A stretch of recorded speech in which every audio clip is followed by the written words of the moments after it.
Barbra Streisand's a weird.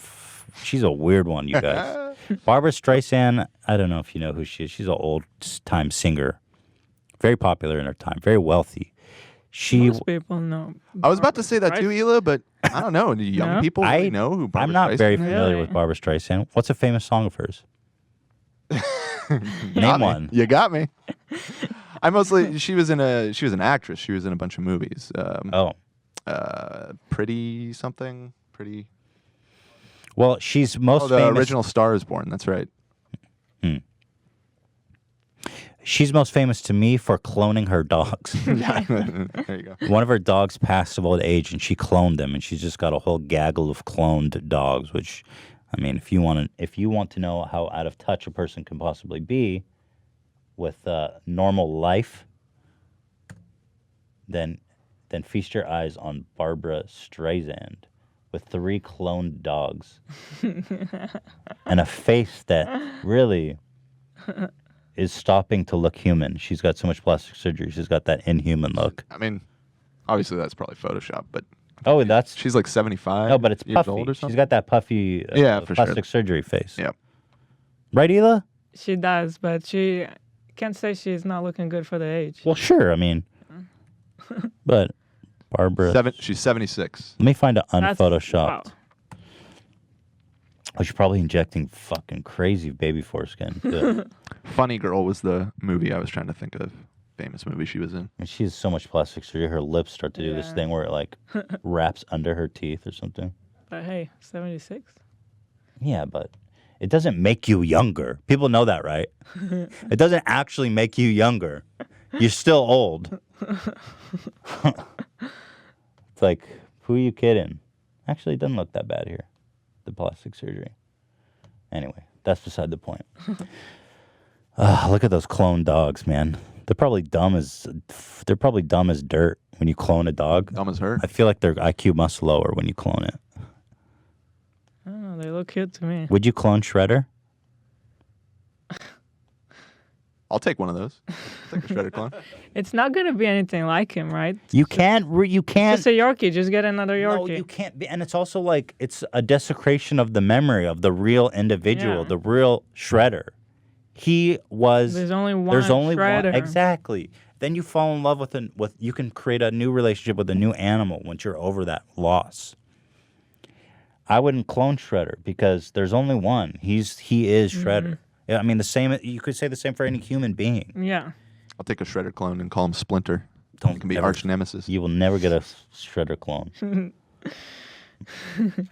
Yeah, they do look cute though. I'm with you there. She said of the Michael Jackson allegations, this was the best take I've ever heard on this. She said, like you couldn't specifically choose to say something worse than this. She says she believes them. Okay, so that's where she starts. I absolutely believe them, and it's too painful. Okay. Yeah. She said of Wade Robinson and James Safechuck. Good so far. Then she goes on, she says, but of Michael Jackson, his sexual needs were his sexual needs, coming from whatever childhood he has or whatever DNA he has. Then she went on. What? She goes on. You can say molested, but those children, as you heard them say themselves, they grew up and they had kids and they thrived and they were thrilled to be there with Michael. They both married and both had children, so it didn't kill them. Damn, that's fucking a crazy ass take. Wait, you know who it did kill? Their father. Right? Wow, you're right. That's such a weird take, dude. Oh my God. She said they were thrilled to be there. I cannot believe that she said that. They both were married and had children, so it didn't kill them.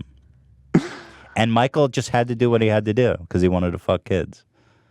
You're right. You can't make a worse take than that. It's like, it happened and it's cool and I'm okay with it. If you went in a lab and tried to imagine the worst take, I think that would be it. And she's like, if I have to blame anyone, I'll blame the parent. Mm-hmm. But not Michael. Not the one who committed the crime. That makes me wonder, what is she doing in her life? Because Yeah. she's like, hey, his taste is his taste. And they were thrilled to be there. Like, When this initially got reported, I didn't even catch it until you just said it. That with Michael, it's like it might just be in his DNA. Like what? Makes it sound like she knows someone who people fucks kids and she's down with it. It's sympathizing with it's genetic that you're a child molester? Like, well, okay, what? On that point I understand because obviously nobody would choose to be attracted to children. Like it's a sickness. Yeah, nobody would choose to be attracted to children. I guess maybe. And so just poor choice of words, I guess. Well, yeah, no, very poor. I mean, I'm giving her the benefit of the doubt here. But she's saying his sexual needs are his sexual needs. She's almost saying, look, he's got to fuck kids, so that's what he's going to do. But that last sentence, that, look, it didn't kill them. They were thrilled even to be there.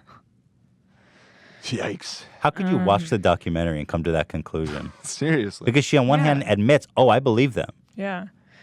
And she knew Michael Jackson, right? Yes. And then afterwards, she posted an apology, of course. I didn't want to read it. No, but I'm not going to read it, but the last here part it of it, she says, whatever, I'm sorry, chose the wrong words, whatever. Profoundly sorry for any pain or misunderstanding, yada, yada, yada. But at the end, she says, I feel deep remorse and I hope that James and Wade know that I truly respect and admire them for speaking their truth. Why can't I say it?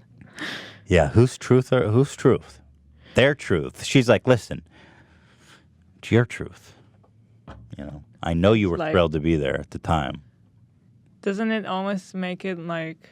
She's doubting them. It's like your story. Yeah, it's your story, your truth.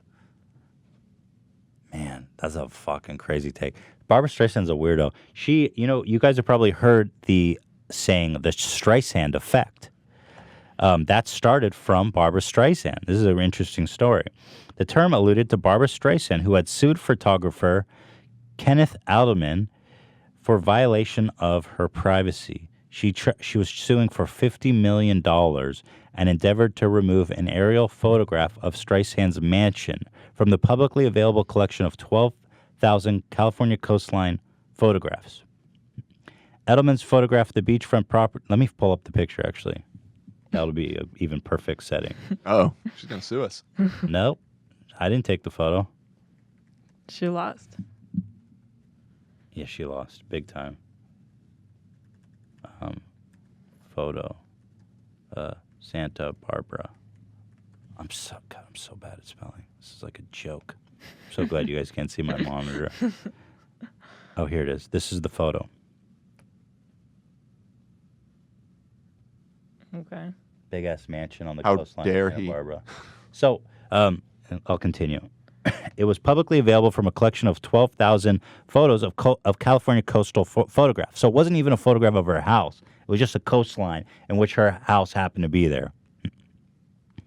Alderman photographed the beachfront property to document coastal erosion as part of the California Coastal Records Project, which was intended to influence government policymakers.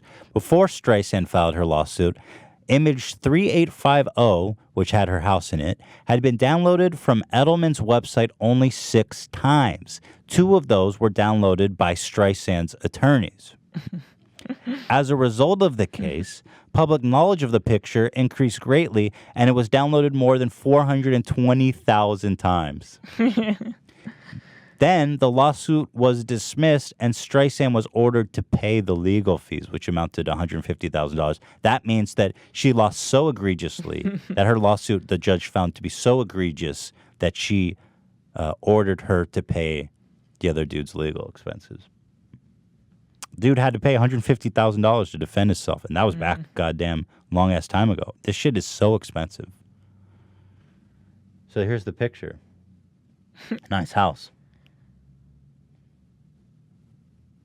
And now here it is on my. And now here it is, going to be seen by 1 million people. Oh, it's fantastic, isn't it? So that's the Streisand effect. I think it's something interesting.